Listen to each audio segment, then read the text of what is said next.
Okay, this is the requested video about how the prosthesis works and how it dons and doffs. First of all, this gray button permits the leg to be rotated through a full 360 degrees, and then it locks in the position. If you have it extended, it allows it to rotate this way. The idea being, in the wheelchair, I can cross my leg, or if I'm driving, I can put it underneath and drive with my left foot, okay? Now, to remove the leg, all you have is a 4mm Allen wrench.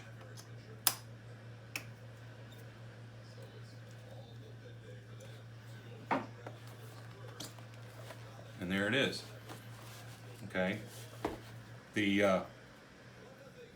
This item is what it goes inside the connector here, okay? This bushing has 2 shear pins in it, which bear on this item.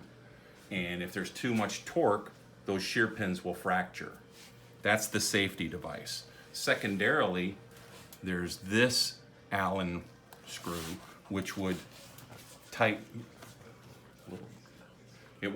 down on this. So in the mornings, to put the leg on,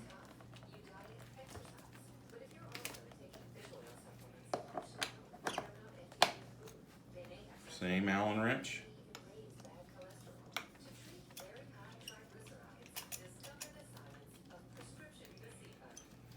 and it's on. Pretty simple.